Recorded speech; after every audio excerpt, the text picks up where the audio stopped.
오늘 하나의 교회라는 제목으로 하나의 말씀 증거하도록 하겠습니다. 현대 사회를 규정하는 제일 중요한 말 중에 하나가 뭘까 생각해봤더니 이제 개인주의란 말이 떠오르더라고요. 제가 어렸을 때만 해도 벌써 한 30년, 35년 이쯤 됐네요. 제가 어렸을 때만 해도 생각해보면 집단주의가 굉장히 강했거든요. 뭐 어르신들 세대일 때는 훨씬 강했겠죠. 항상 뭔가 생각할 때, 표현할 때도 집단 속의 나로 내가 존재하는 겁니다. 저는 좀 생각이 다른데 요 했다가는 어떻게 되죠? 따돌림을 받거나 얻어 터지는 거예요. 내 생각이 맞고 틀리고가 중요한 게 아니라 다른 생각을 하는 자체가 용납이 되질 않는 겁니다. 모난 돌이 정맞는다고 하는 것처럼 만약에 내 생각이 다른 사람들과 달랐는데 맞았다. 그럼 너 잘났다 하면서 더 맞을 수가 있어요. 지금 이제 젊은 분들, 10대, 20대 분들은 굉장히 행복한 겁니다. 저는 진짜 이민 가고 싶었어요. 지금 초등학교인데 그때 국민학교죠. 국민학교 1학년 때부터 숨이 막히더라고요. 학교에 가도 그렇고 심지어 교회에 가도 그래요. 요즘에는 그런 게 많이 약해졌죠. 개인을 소중하게 여기는 분위기가 굉장히 강합니다. 물론 너무 지나쳐서 문제가 될 때도 있지만 옛날에는 개인주의를 이기주의라고 착각해서 이제 비난하는 분들이 많았는데 개인주의는 뭐죠? 모든 사람을 각각의 사람들을 인간으로 존중하고 대해주자. 이기주의와는 상당히 다른 겁니다. 성경적으로 봐도 구원은 철저하게 개인적으로 주어지죠. 유아 세례 받는 아이들을 제외하면 모든 사람은 자기의 믿음으로 구원을 받아요. 부모가 아무리 잘 믿든 말든 내가 믿지 않으면 소용이 없다는 거죠. 구원은 철저하게 개인주의적이라는 겁니다. 요즘 교회도 보면 개인주의적인 문화가 굉장히 강하지 않습니까? 선을 딱 그어요. 나는 나고 너는 너다. 침범하지 말라는 겁니다. 오늘 말씀에서는 어떻습니까? 성경이 공동체적인 면을 굉장히 강조하고 있죠. 구원은 철저하게 개인적으로 받는 겁니다. 근데 그 외의 모든 부분에 있어서는 우리가 공동체적이어야 한다. 끊임없이 하나님이 강조하시는 겁니다. 근데 이게 무슨 사회활동하는 분들 있잖아요. 저희 교회 밖에 사회활동하는 분들. 그런 분들처럼 뭐 공동체주의, 뭐 생태주의 이런 식으로 인본주의적으로 말하는 게 아니라 철저하게 우리는 하나님의 말씀에 근거해서 생각해야 한다는 거예요. 혹시 누가 우리한테 왜 그렇게 생각하십니까? 왜 공동체적으로 생각하십니까? 물으면 우리는 대답할 수 있는 신적인 근거가 있다는 거죠. 굉장히 신비로운 영적인 원리가 우리 마음 가운데 존재해야 한다는 거예요. 초대교회로부터 2000년 동안 변함없이 고백하는 말이 있습니다. 뭐냐? 우리는 하나의 교회를 믿습니다. 무슨 말이냐? 12절 말씀을 보니까 그리스도의 몸이라는 말이 나오죠. 이게 교회를 말하는 건데 15절에서 16절 말씀을 오늘 함께 읽겠습니다. 시작.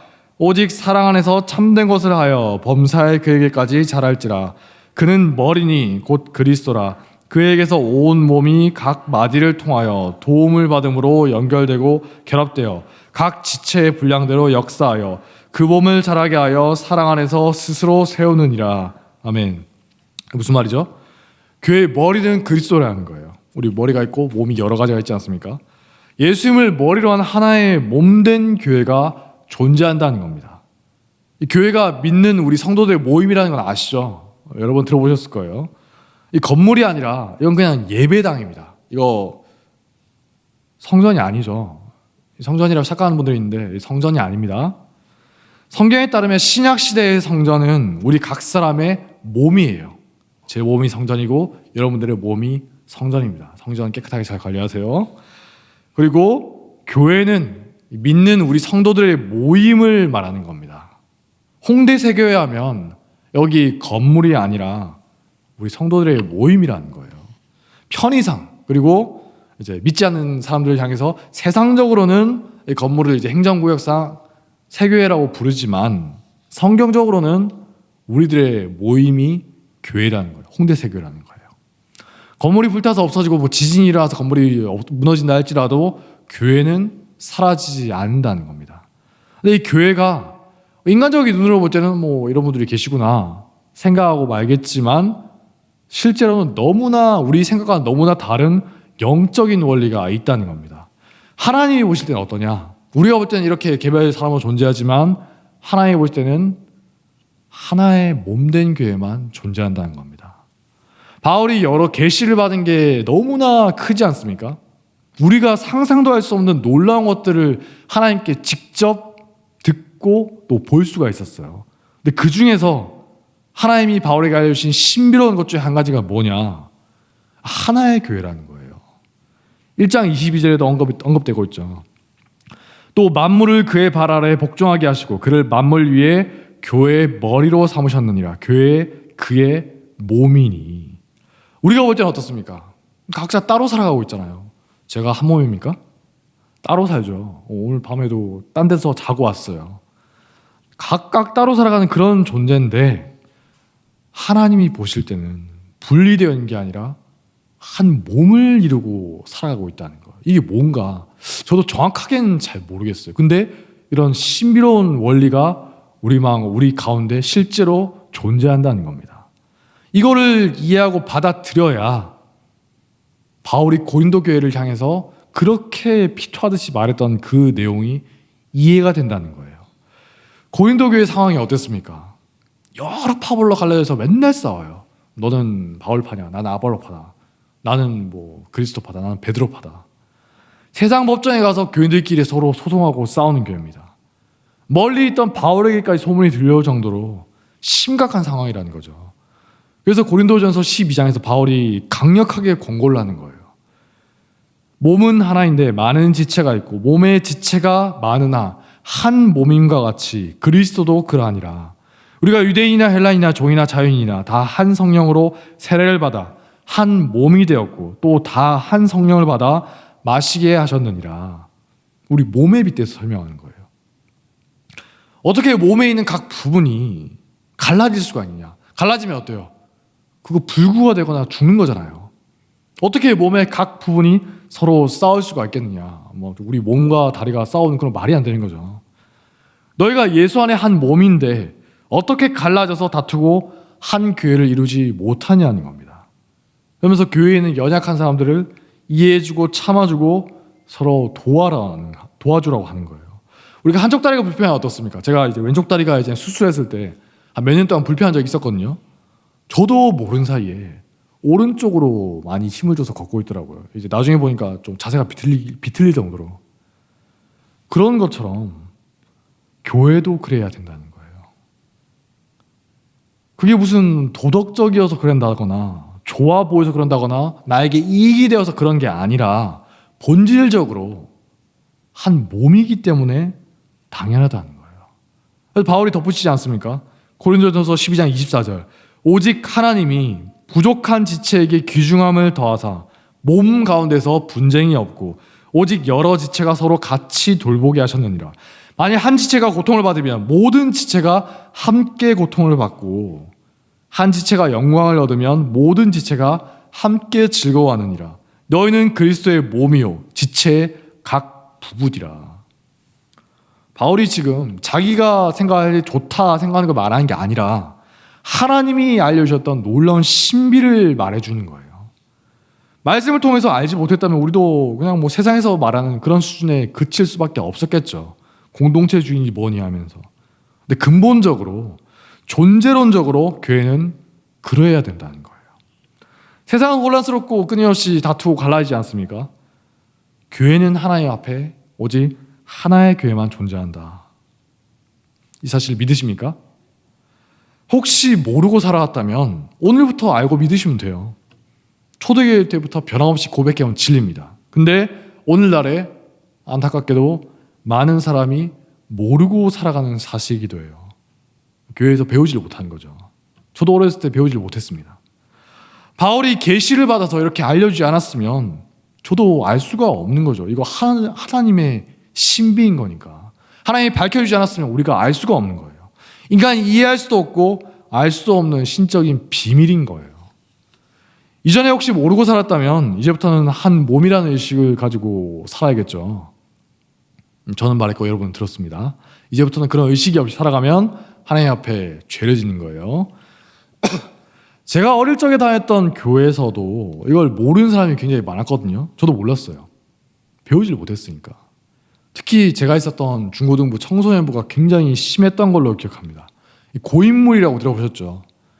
잘 알던 원래 있던 사람들끼리만 어울리고 새로 들어온 사람이나 잘 어울리지 못한 사람은 멀리하고 배쳐가는 거예요. 그러다 보니까 자기들 안에서도 자꾸 파벌이 생기는 거죠. 친한 사람들끼리 모이고 하니까. 저는 이제 귀가부라서 예배 끝나고 공과 공부까지는 했어요. 끝나자마자 바로 집에 돌아갔거든요. 물론 중간에 이제 오락실이나 PC방에 빠져서 그날에 해야 할 일을 하고 갔지만, 교회에 오래 머무르지도 않고 이제 그 공동체에 깊이 들어가지도 않다 보니까 자꾸 이제 겉도는 아싸 인생이었죠. 아웃사이더 인생이었죠. 나중에 보니까 온갖 일들이 그 안에서 벌어지고 있었더라고요. 서로 간에 여러분 청소년도 파벌을 만듭니다. 학교에 가면 뭐 끼리끼리 어울리잖아요. 그게 계속 있다 보면 파벌이 되는 거예요. 서로 간에 파벌을 만들어서 싸우고 막 갈등하고 다투고 교회를 떠나네 마네하고 온갖 정치질이 벌어지고 있었더라고요. 고린도 교회 같은 일이 벌어졌던 거예요. 새 신자가 와도, 새로운 중학생이나 고등학생이 와도 어울리지를 못해요. 친한 사람들끼리만 계속 어울리고 고인물 그 자체인 겁니다. 왜 그렇습니까? 그게 편하니까. 내 편할 대로 살아가니까. 내 생각대로 신앙생활을 하니까. 말씀을 제대로 배우지를 못했으니까. 맨날 뭐 하나님은 사랑이십니다, 여러분은 용서받아서, 이런 말씀만 듣다 보니까 그런 건 달달달 외워서 알겠는데 교회가 어떤 존재냐 전혀 모르고 사는 겁니다. 제가 청년 때도 정말 웃지 못할 일들이 많이 있었는데, 제가 이제 20살 때 교회 와서 보니까 진이나 팀을 나누지 않습니까? 담당자들이 있잖아요. 열심을 내는 건 좋은데 꼭 보면 다른 팀이나 진을 경쟁자로 분들이 있더라고요. 리더는 리더끼리, 뭐 간사는 간사끼리. 진장도 그랬다는 소문만 들었는데 서로 시기 질투하고 견제하고 만인에 대한 투쟁 상태로 살아가는 분들이 있어요. 저는 처음에 황당하더라고요. 같은 교회 아닌가? 같은 교회인데 대체 왜 이러나? 웃긴 게 뭔지 아십니까? 개편을 하잖아요. 천년만년 가는 거 아니죠. 끝까지 가는 거 아니에요. 몇 년이 지나면 다시 개편을 합니다. 어떻게 되느냐? 그렇게 자기 사람이라고 없으면 못 살 것처럼 여기다가 다른 팀이나 지내가면 남이에요. 멀어지는 거예요. 이제 또 심지어 경쟁자가 되는 경우도 있습니다.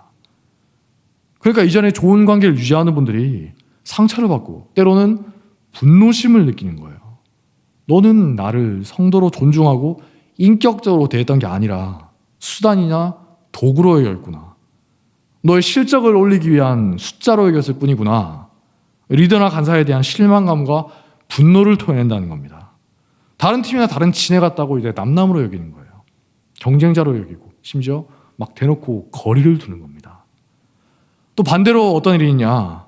이전까지 경쟁자로 여기던 사람이 같은 팀이 될 때가 있거든요. 그때의 그 어색함이라는 게 진짜 지금도 잊혀지지가 않아요. 첫 모임에서 너무나 어색한 겁니다. 그 전 주까지만 해도 서로 경쟁하고 다투던 그런 사람인데, 근데 또 뻔뻔하게 다시 열심을 내더라고요. 어떻게든 친해지려고 애씁니다. 그 사람의 마음을 얻으려고 해요. 왜냐? 자기 팀 사람이 됐으니까. 그래야 자기 사람이 많아졌다고, 숫자가 늘었다고, 실적을 냈다고 자랑할 수가 있으니까. 사람에게 인정을 받으니까. 심지어 선교지에 갔는데도 선교지에서도 그런 짓들을 하고 있는 거예요. 선교하다 보면 서로 지역이 겹칠 때가 있지 않습니까? 그러면 어떻게 되냐? 서로 자기 교회 오라고 하는 거예요. 아까 어떤 교회 오라고 받았는데요? 거기 가지 말고 우리 교회 오세요. 여기가 훨씬 좋아요. 심지어 어떤 교회에서는 그 교회, 현재 교회 목사님 아들을 이 교회로 빼오는 그런 일도 있었어요. 그래야 나중에 뭐 집회할 때 간증할 때는 숫자를 더 크게 말할 수가 있고 여기저기 자랑할 수가 있으니까. 나 이만큼 사람들 데려왔다. 다른 팀에게 뺏기면 안 된다는 거죠. 내 복음을 듣고 그 사람이 믿고 안 믿고가 중요한 게 아니라 당장 우리 팀 실적에 반영이 되느냐 아니냐, 그게 더 중요하다는 거예요. 그러니까 어떻게 되느냐? 어떨 것 같아요?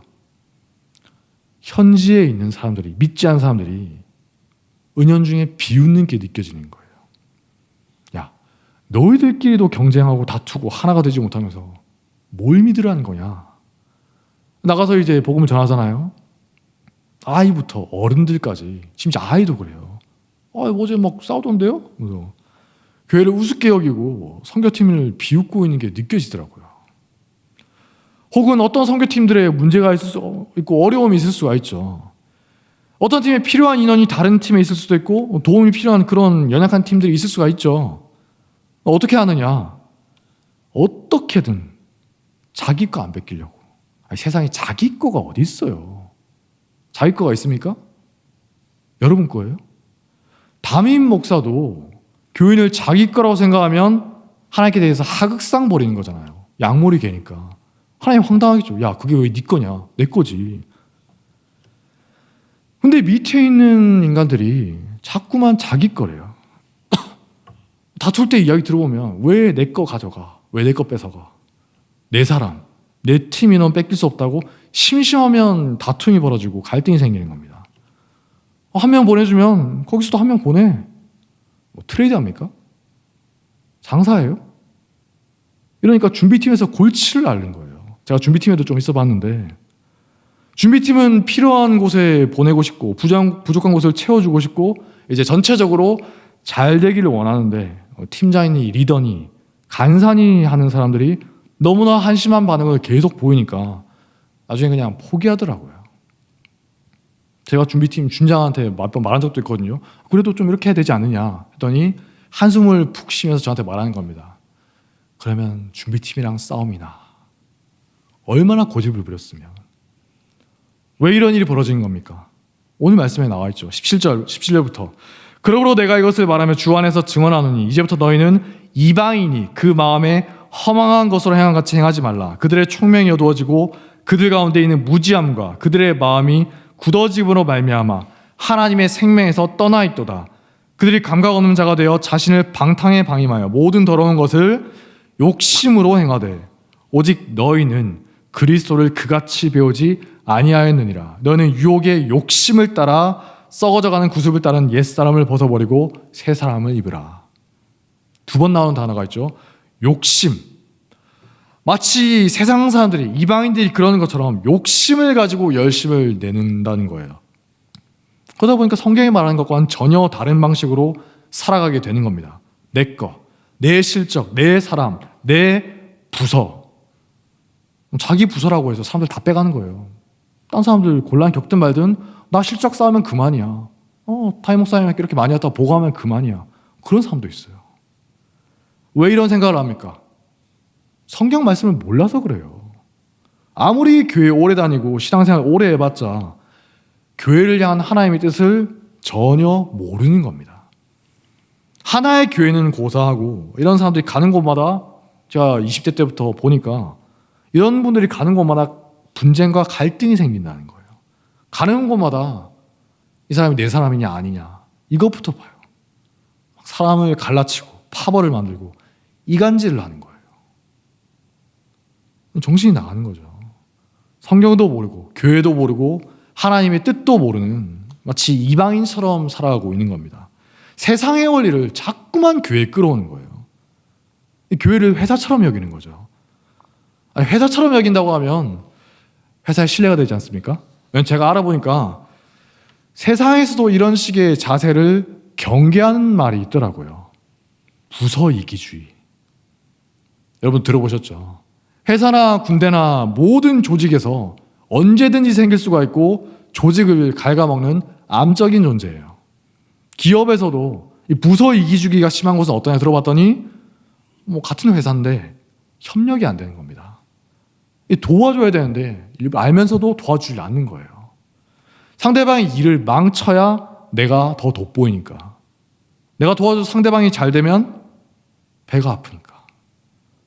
그러면서 회사는 자꾸만 병들어가는 겁니다. 철딱선이 없는 개인의 이기심과 욕심이 전체를 망치고 있다는 거죠. 그런 사람이 과장일 수도 있고 대리일 수도 있고 부장일 수도 있고 상무나 전무나 그런 사람일 수도 있다는 거예요. 이 부서 이기주의의 대표적인 경우가 뭐냐? 2차 대전 때 일본군입니다. 일본군의 육군과 해군이 굉장히 사이가 나빴거든요. 지금까지도 유명해요. 협력은 고사하고 서로 상대방을 깎아내리고 어떻게든 내가 우위에 서려고 경쟁을 하는 겁니다. 심지어 막 전쟁터에서 서로 총을 겨누기도 해요. 해군이 무슨 작전을 준비하고 있는가 육군이 전혀 몰라요. 지금은 말이 안 되는 거죠. 해군이 저희 하와이 진주만을 공습할 예정이라거나 아니면 미드웨이 해전에서 해군이 엄청난 피해를 입었다. 육군이 전혀 모르는 거예요. 말해주질 않으니까. 혹은 말해준다 하더라도 거짓 정보를 심어주니까 믿을 수가 없어요. 그거 믿고 있다가는 완전 망신당하는 거예요. 그래서 어떻게 하냐? 육군이 해군에 몰래 심어둔 스파이를 통해서 정보를 얻는 거예요. 같은 나라의 군대인데 말이 안 되죠. 반대로 해군도 육군이 무슨 짓을 하나, 전투를 벌였는데 이겼는지 졌는지 어떻게 됐는지 알 수가 없어요. 어떻게 하죠? 육군에 몰래 심어둔 스파이를 통해서 정보를 얻습니다. 상대방이 패배하고 큰 피해를 입었더라 소식을 들으면 오히려 기뻐하는 거예요.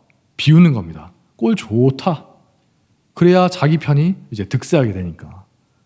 심지어 한쪽이 심지어 어떤 경우도 있냐? 한쪽이 해군이었을 겁니다. 해군이 이제 졌다고 말하면 이제 부끄러우니까 우리가 크게 이겼다 거짓말 말했는데 육군이 그걸 진짜 믿고 가는 거예요. 갔더니 적군이 득식을 하게 되는 거예요. 엄청난 피해를 입습니다. 그러니까 미군과 싸우기 직전까지 항상 내부의 적과 싸워야 되는 거예요. 이놈이 또 나를 어떻게 피해를 입힐까? 우리는 또 저놈을 어떻게 곤란한 지경에 처하게 할 수 있을까? 웃긴 점은 뭐냐? 육군 내에서도 각 부대끼리 또 부대 내에서도 각 부서들끼리 경쟁하느라고 심지어 자기 편 실적을 쌓기 위해서 다른 부서에서 연결되어 있는 스파이를 암살하는 일도 벌어져요. 말이 안 되는 거죠. 우리나라로 치면 뭐냐? 육군이나 이런 데 있는 기무사라는 게 예전에 있었죠. 정보부대. 거기서 국정원 사람을 암살해버리는 겁니다. 저기서 좋은 정보 가져가면 우리보다 더 높은 대접을 받으니까 그러면 안 되지 하면서 몰래 죽여버리는 거예요. 완전 막장이죠. 같은 나라 군대가 맞냐? 어떻게 하나로 단합해서 싸우겠어요? 시간이 가면 갈수록 각계격파 당할 수밖에 없다는 겁니다. 스포츠에도 비슷한 일들이 정말 많이 있죠. 스페인 축구 대표팀의 별명이 무적함대지 않습니까? 근데 오랫동안 조롱의 대상이었어요. 왜냐? 월드컵에 나갈 때마다 최고의 선수로 준비하는데도 순식간에 탈락하는 거예요. 16강에서 떨어지고 8강에서 떨어지고. 선수들은 누가 봐도 세계 최고의 선수인데 결과가 엉망이라는 거예요. 왜 그러냐? 알고 보니까 이 대표팀 내부에 파벌이 크게 두 개가 있는 겁니다. 야, 나는 레알 마드리드 팀이야. 너는 바르셀로나냐. 서로 겸상하지 말자. 사이가 엄청 나빠요. 왜냐? 평소에 이제 클럽에서 경기를 할 때 엘 클라시코라 해가지고 죽일 듯이 싸우거든요. 이제 그거 하면서 엄청 부상도 많이 당하고 그랬어요. 요즘에 많이 나아졌는데 옛날에는 진짜 서로 격투에 가까운 그런 축구를 했던 그런 두 팀이 있습니다. 평소에 죽일 듯이 싸우는데 4년에 한번 이제 대표팀으로 만들어 놓으니까 한 팀이 됐다고 하니까 어떻겠어요? 끔찍한 거죠. 저놈 저거 예전에 나한테 태클해가지고 내 다리 부러뜨린 놈인데 이제 나중에 이 문제를 해결하고 나서야 월드컵도 우승하고 유로도 우승하고 진짜 무적함대가 되는 거죠. 드디어 한 팀이 될 수가 있었다는 겁니다. 그 전까지는 아무리 노력을 해도 아무리 최고의 선수를 데려와도 광탈하는 거예요. 심광에서 떨어지고. 우리나라 대표팀도 마찬가지죠. 여기 보통 때 그냥 경기할 때만 보는 분들이 많을 텐데 요즘 홍명보 감독 싫어하는 분들도 있다고 하는데 홍명보 감독이 맡고 있는 제일 중요한 임무가 뭔지 아십니까? 월드컵 진출이 아닙니다. 제일 중요한 임무는 뭐냐? 대표팀 내에 있는 파벌을 해체하라고 부른 거예요. 내부 사정을 잘 알고 있는 기자들이 있지 않습니까? 축구 기자들이 있죠. 예전부터 하는 말을 잘 들어보면 무슨 대표팀 내에 92년생 카르텔이니 96년생이 하면서 끼리끼리 어울리는 그런 집단들이 있다는 거예요. 그러면서 어떻게 하냐? 자기 마음에 들지 않은 선수는 뽑지 마라. 압력을 넣어요. 선수들이 감독한테 압력을 넣는 거예요. 다른 선수를 괴롭히기도 하고 정신이 나간 거죠. 한동안 여러분 이상한 거 느끼지 못했습니까? 중동팀도 그렇고 동남아인 팀도 그렇고 모든 상대가 한국을 만만하게 보고 덤벼든 이유가 있다는 거예요. 옛날에 수월하게 이겼던 팀들인데 이상하게 만나면 고전을 하고 상대팀이 인터뷰하거나 보면은 한국팀 할만하다 이런 느낌으로 다가오는 때가 많이 있었죠. 스타 선수들이 있어봤자 한 팀이 안 되니까, 파벌로 갈라져 있으니까, 만약 누군가 파벌이 없다, 그 사람이 범인이에요. 캥기는 게 있으니까 거짓말하는 거죠.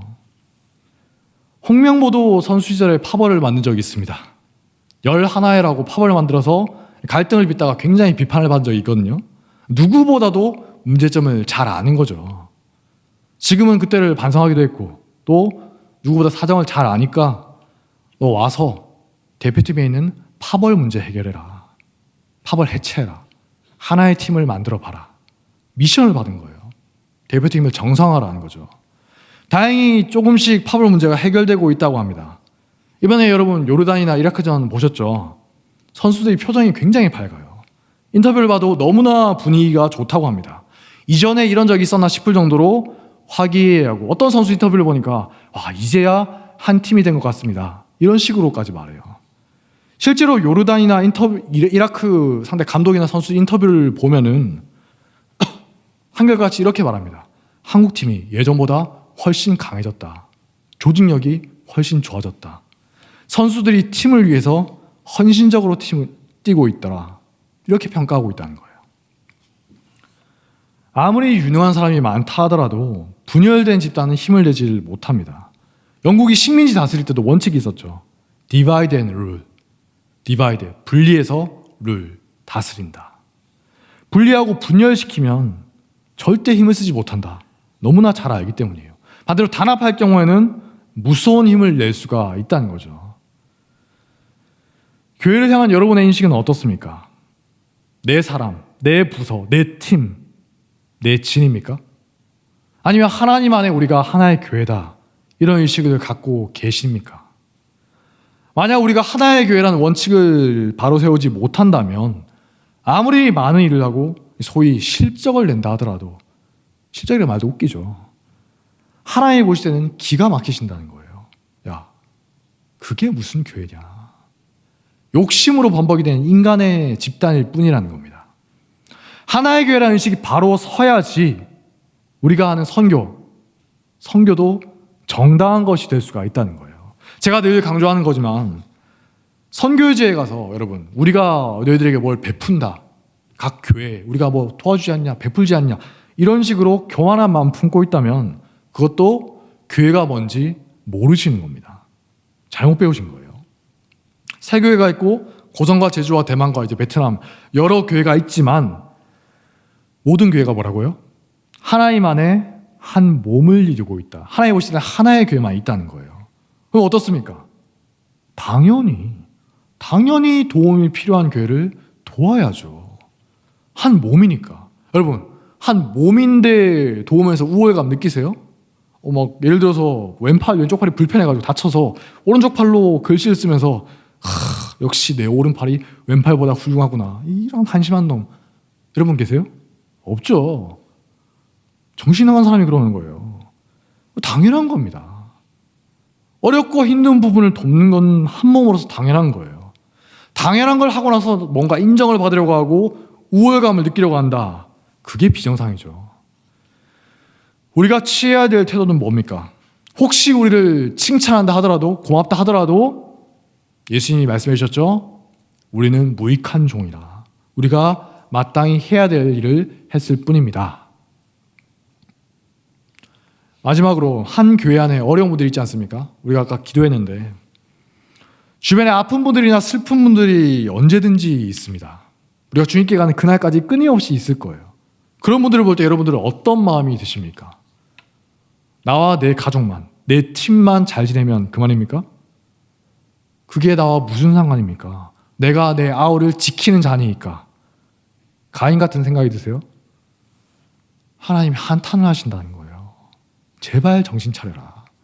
에베소서 4장 2절을 보니까 이렇게 말합니다. 모든 겸손과 온유로 하고 오래 참음으로 사랑 가운데서 서로 용납하고 평안에 매는 줄로 성령이 하나 되게 하신 것을 힘써 지키라. 오늘 말씀 16절 마지막에 나오죠. 사랑 안에서 스스로 세우느니라. 주 안에 한 몸이다. 이런 의식이 있으면 누가 시키지 않아도, 제가 이렇게 말하지 않아도 자연스럽게 주변의 형제자매의 사정을 보고 불쌍히 여기는 마음이 든다는 거예요. 사랑하는 마음으로 기도해주고 도울 일이 있으면 돕는다는 거죠. 모른 척 한다거나 형제자매의 어려움을 제가 무슨 일이 있대 하면서 가십거리로 수다거리로 삼아서 즐기는 게 아니라 안타깝게 여기면서 도와주려고 한다는 거예요. 나에게 이익이 될 것 같은 사람을 골라서 사귀고 막 친하게 지내고 그렇게 정말 수준 낮게 지내는 게 아니라 그렇게 내가 불쌍히 여기고 도와주고 싶은 그런 대상들을 점점 교회 생활하면서 넓혀간다는 겁니다. 처음에는 내 주변에 있는 사람만 보겠죠. 근데 나중에 점점 많은 사람들을 보고 그들을 위해서 나랑 관계가 없는 사람이 할지라도 그분들을 위해서 기도하고 도울 일이 있으면 돕는 것이고, 우리 교회에 있는 모교 기도회가 대표적인 거지 않습니까? 한 몸된 교회를 위해서, 형제자매를 위해서 늘 기도하고 힘쓰는 곳이에요. 거기 가서 기도해봤자 땡전 한 판 나오지가 않죠. 밥은 줍니다. 맛있는 밥을 줘요. 이번 주도 오늘이죠. 뭘 주실지 굉장히 기대가 됩니다. 저는 매주 기대합니다. 무엇을 먹을까, 무엇을 마실까. 하지만 세상 사람들이 바라는 이익은 전혀 없죠. 뭐하러 남을 위해 나와서 저렇게 하냐. 이벤트적으로 반짝하는 게 아니라 우리 교회에서 가장 오래된 기도회라 하더라고요. 다른 것들은 있다가도 없어지고 그런 일들이 많이 있었지만 이 모교 기도회는 계속 이어져 오고 있어요. 코로나 기간 이후에도 모교 기도회부터 부활시켜서 다시 하시더라고요. 어려운 분들, 특별히 환우들, 아픈 분들을 위해서 기도하는 그런 모임입니다.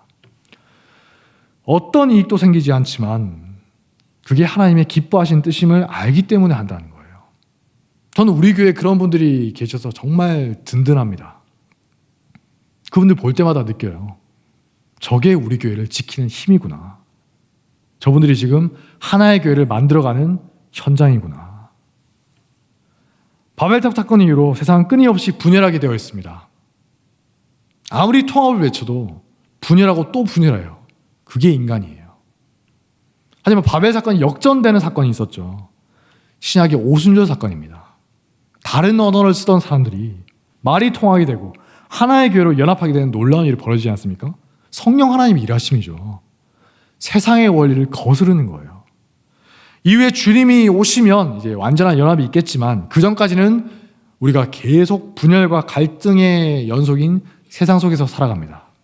그렇다면 우리 교회는 세상을 향해서 어떤 존재로 있어야겠습니까? 세상은 끊임없이 분열해요. 도처의 갈등과 전쟁입니다. 그치지가 않을 겁니다. 제가 확신해요. 근데 교회는 그런 세상 속에서도 끊임없이 하나됨이란 무엇이냐, 그걸 세상을 향해 보여야 되는 것이고, 마침내 주님 오실 때 온전하게 임할 연합이라는 것이 무엇이냐, 세상 사람들이 우리를 보면서 기대하게 만들어줘야 한다는 거예요. 오순절 사건을 우리가 기억하면서 그런 일이 있었지, 놀라운 일이 있었지, 바벨의 역전이 있을 것이다, 하나 되게 하는 것이 마침내 우리에게 임할 것이다, 그게 하나님의 뜻이다, 먼저 우리가 살아내고 세상을 향해서 우리가 보여야 한다는 겁니다. 그게 세상 속에 살아가는 거룩한 교회의 모습이라는 거예요. 사회적인 외침이 아닙니다. 슬로건도 아니에요. 그저 한 몸된 교회를 이루어서 살아가는 것이다. 그게 주님의 뜻이기 때문에 우리가 순종하는 거예요. 인간이 알 수도 없고 이해할 수도 없는 이 놀라운 신비가 우리 마음 가운데, 여러분의 마음 가운데 거룩한 부담감으로 항상 존재하길 주님의 이름으로 축복합니다. 자리에서 일어나겠습니다. 아까 불렀던 찬양, 교회의 찬양하도록 하겠습니다.